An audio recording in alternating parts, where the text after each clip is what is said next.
इस धरती पर माला करारा के इस खेल मैदान में हमारे समाज के अग्रजन, माताएं, बहनें, युवा साथी, आप सभी को मेरी तरफ से 9 अगस्त विश्व आदिवासी दिवस की हार्दिक शुभकामनाएं। जोहार। आज आप सबने साबित कर दिया हमारे लिए रक्षाबंधन कोई महत्वपूर्ण नहीं है, 9 अगस्त विश्व आदिवासी दिवस महत्वपूर्ण है। आज आपने साबित करके बता दिया। इसके लिए आप जोरदार खुद के लिए तालियां बजा दो। हमारा समाज में आदिवासी परिवार पिछले 15 सालों से जन जागरण कर रहा था, उसकी मेहनत आज दिख रही है। एक तरफ रक्षाबंधन है, एक तरफ विश्व आदिवासी दिवस है, लेकिन हमारे भाइयों बहनों ने बता दिया कि रक्षाबंधन महत्वपूर्ण नहीं है, विश्व आदिवासी दिवस महत्वपूर्ण है। साथियों, कहने में हम इस देश के मूल मालिक हैं, लेकिन वर्तमान की सरकार है यह मानने को लिए तैयार नहीं। वो जानती है कि इस देश का मूल मालिक आदिवासी है, फिर भी वो मानने के लिए तैयार नहीं है। सुप्रीम कोर्ट के 2 जजमेंट आते हैं। सुप्रीम कोर्ट कहता है भगवान राम का जन्म भारत देश में हुआ था, तो सभी लोग मान लेते हैं कि ना, भगवान राम का जन्म इस देश में हुआ था। लेकिन वही सुप्रीम कोर्ट कहता है कि इस देश का मूल मालिक आदिवासी है, तो कोई मानने के लिए तैयार नहीं है।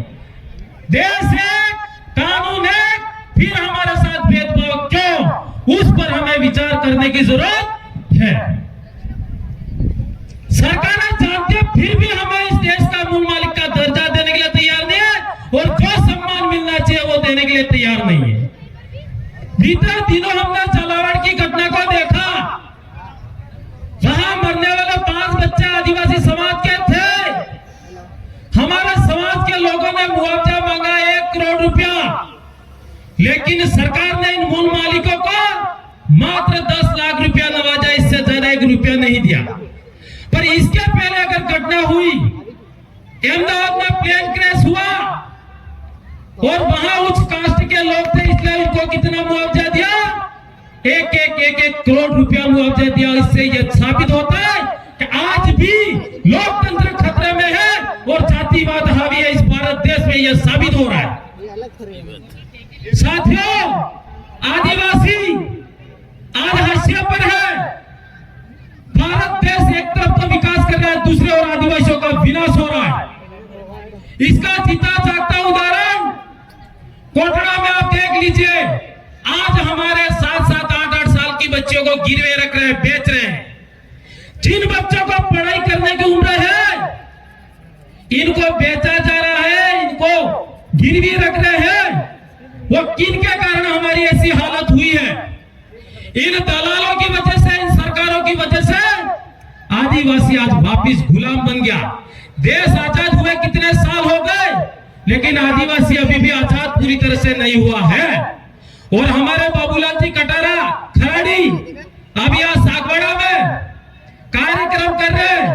आप इससे बेटर तो आपके एरिया में कार्यक्रम करके आपके एरिया में क्या हालत बना रखी, आप 4 बार के विधायक हो, उसके बारे में सोचना चाहिए। साथियों, हमें कानूनी लड़ाई लड़नी चाहिए, लेकिन लोकतंत्र भी खतरे में आ रहा है, यह भी हमें ध्यान रखना चाहिए। आप यह भी देख लो, एक समय था इन लोगों ने अपने को रोकने की कितनी कोशिश की, लेकिन आज वो खुद मनाने के लिए तैयार हो गए। दूसरी बात, मैं वर्तमान सरकार से कहना चाहता हूं, आप आदिवासियों के हितैषी हो तो आज घोषणा करें कि इस शेड्यूल एरिया में 5वीं अनुसूची के मूल भावना के अनुरूप आरक्षण को लागू किया जाए। तीसरी बात, यहां के मुख्यमंत्री माही का पानी जवाईपान ले जाने की बात कर रहे हैं। 7,000 करोड़ का प्रोजेक्ट बनाया है इन्होंने, पर यहाँ का भील आदिवासी बूंद बूंद के लिए तरस रहा है। तो हमारा आपसे मांग है, पहले पानी हमारे को दो और बचता है तो ले जाओ, अन्यथा हम ये पानी ले जाने नहीं देंगे। जय जोहार, जय आदिवासी, जय भील प्रदेश। बहुत बहुत धन्यवाद। आप लोग जो इधर खड़े हैं